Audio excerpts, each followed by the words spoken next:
White board देख के जाने का नहीं, पहले पढ़ने का फिर बताने का। तो हाय एवरीवन, कैसे आप सब? आई हो कि आप लोग मस्त स्वस्थ एवं दमदार होंगे। तो आज हम बात करेंगे क्लास 10th का केमिस्ट्री का सेकेंड चैप्टर, जिसका नाम है अम्ल, भस्म एवं क्षार, मतलब एसिड, बेस एंड सॉल्ट। ठीक। और इसका आज जो टॉपिक है वो है भस्म के प्रकार। क्या चीज है? भस्म के प्रकार। तो भस्म के प्रकार में हमको पहले समझना पड़ेगा। भस्म के प्रकार में हमको समझने के लिए पहले दो बीकर लेने पड़ेंगे। हमको पहले एग्जाम्पल के थ्रू समझना है, उसके बाद बताएंगे। ठीक। तो पहले हम एग्जाम्पल में क्या करेंगे, दो बीकर लेंगे। क्या लेंगे? दो बीकर। दो बीकर लेंगे, दोनों में हम पानी को क्या करेंगे? भरेंगे। दोनों में पानी भरने के बाद ऊपर से अलग अलग भस्म रखेंगे। अलग अलग भस्म मतलब सेम भस्म नहीं रखना है, अलग अलग बेस रखना है। पहला में हम जो रख रहे हैं वो रख रहे हैं मैग्नीशियम हाइड्रोक्साइड, और दूसरा में जो रख रहे हैं वो रख रहे हैं हम सोडियम हाइड्रो ऑक्साइड। इसमें रख रहे हैं मैग्नीशियम हाइड्रोक्साइड, इसमें रख रहे हैं सोडियम हाइड्रो ऑक्साइड।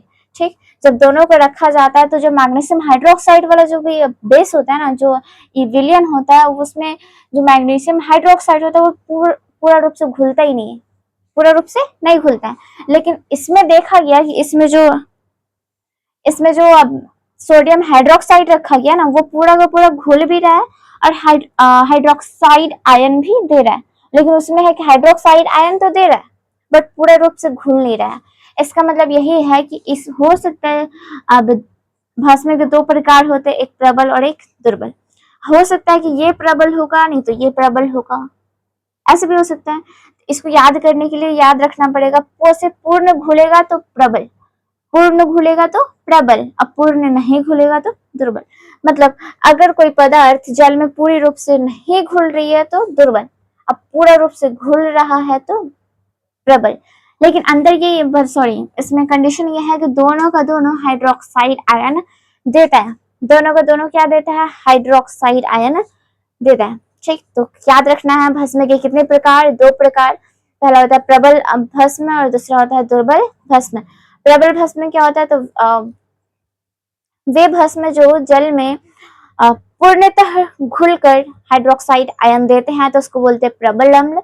और वे अम्ल जो जल में पूर्णतः नहीं घुलते हैं और हाइड्रोक्साइड नहीं देते हैं, हाइड्रोक्साइड देते हैं लेकिन आंशिक रूप से घुलते हैं, तो उसको बोलते हैं दुर्बल अम्ल। तो इसको हम लिखेंगे भस्म के कितने प्रकार होते हैं? तो भस्म के दो प्रकार होते हैं। पहला क्या है? प्रबल, और दूसरा होगा दुर्बल। तो लिखेंगे पहला प्रबल भस्म और दूसरा लिखेंगे दुर्बल भस्म। ठीक। प्रबल भस्म का परिभाषा क्या होगा? तो लिखेंगे वे भस्म जो जल में पूर्णतः घुलकर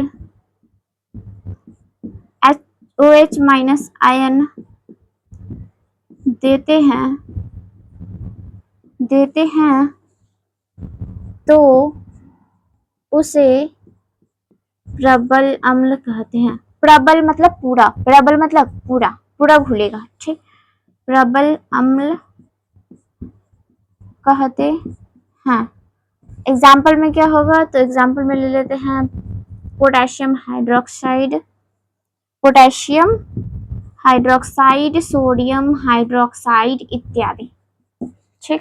आगे आता है दुर्बल अम्ल, तो इसको हम वाइप करते हैं, उसके बाद बताते हैं दुर्बल अम्ल। तो लिखेंगे दुर्बल अम्ल में वे अम्ल जो आंशिक रूप से घुलकर जो जल में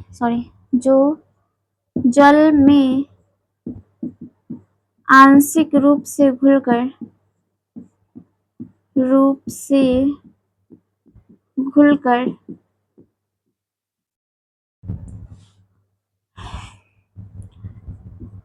हाइड्रोक्साइड आयन प्रदान करते हैं तो उसे दुर्बल अम्ल,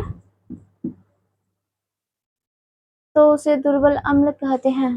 दिखाई नहीं देता है, तो उसे क्या कहते हैं? दुर्बल अम्ल कहते हैं। ठीक, एग्जाम्पल में अगर बोला जाए, एग्जाम्पल में क्या होगा, तो एग्जाम्पल में लिख देते हैं मैग्नीशियम हाइड्रोक्साइड, उसके बाद कैल्शियम हाइड्रोक्साइड इत्यादि। ठीक, तो आज के लिए इतना ही, फिर मिलते हैं अगले लेक्चर में, तब तक के लिए बाय बाय, टेक केयर।